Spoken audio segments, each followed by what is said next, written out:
6 माह के सफर के बाद अब्दुल्ला इब्ने अफीफ असदी जब वापस अपने शहर कूफे पहुंचे, क्या देखा कि कूफे के बाजार बंद हैं। कोई मर्द शहर में नजर नहीं आ रहा। उसने सोचा शायद कोई बीमारी आई है जो हर कोई छुपा हुआ है। जैसे ही अपने घर पहुंचा तो अपनी बेटी से पूछने लगा, बेटी कूफे वाले कहाँ चले गए? उसकी बेटी कहने लगी, पापा थोड़े से ही फासले पे एक बयाबान है जिसको करबला कहते हैं। वहाँ किसी बागी ने हुकूमत के खिलाफ खरूज किया है और यजीद का हुक्म है कि जो मर्द उस बागी को कत्ल करने के लिए मैदान में नहीं आएगा तो उसका सर तन से जुदा किया जाएगा।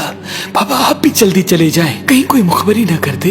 अब्दुल्ला ने सोचा ये कौन बागी है जिसको मारने के लिए इस तरह से लोगों को ले जाया जा रहा है। बिलाखिर वो तलवार लेके जैसे ही घर से बाहर निकलने लगा तो उसकी बेटी कहने लगी, बाबा जंग में माली गनीमत मिलता है, देखिएगा अगर यमनी अकीक मिले तो मेरे लिए लेके आइएगा। बस घोड़े पे बैठ के अब्दुल्ला करबला की तरफ रवाना हुआ। अब्दुल्ला कहता है जैसे ही मैं करबला पहुंचा तो असर का वक्त था, 10 मुहर्रम का दिन था। मैंने अजीब मंजर देखा कि एक अकेला शख्स है जिसको चारों तरफ से फौज ने घेरे रखा है, जो बूढ़ा भी है, जो प्यासा भी लगता है, जिसका अबाबा खुल के उसकी गर्दन तक आ पहुंचा है, जिसके जिस्म पर तीरों और नेज़ों के जख्म हैं, लेकिन किसी शख्स में इतनी हिम्मत नहीं कि जो उसके करीब जाके उससे लड़ सके। अब्दुल्ला कहता है कि मैं देखूं कि जहां वो शख्स घोड़े का मुंह करे फौजें भागती हुई नजर आ रही हैं।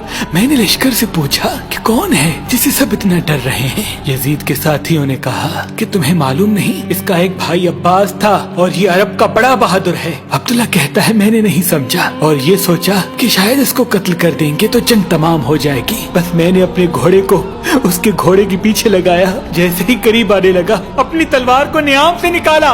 इतने में वो शख्स मुड़ के मुझसे कहने लगा, ऐ अब्दुल्ला सलाम हो तुम पर। और फिर उस शख्स ने अपने हाथ से एक अंगूठी उतारी और कहा, जाओ अपनी बेटी को मेरी तरफ से ये यमनी अकीक देना और ये बताना कि मैं बागी नहीं बल्कि रसूल अल्लाह का नवासा हूँ, बीबी फातिमा ज़हरा और इमाम अली का बेटा हूँ।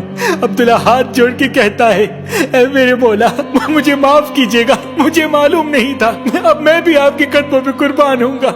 इमाम हुसैन फरमाने लगे, ऐ अब्दुल्ला जाओ, चले जाओ, तुम्हारी जरूरत यहाँ नहीं बल्कि कूफे में है, क्योंकि चंद दिनों बाद मेरी बहनें बेटियां कैद होकर कूफा में आएंगी, उनको चादर हदिया कर देना।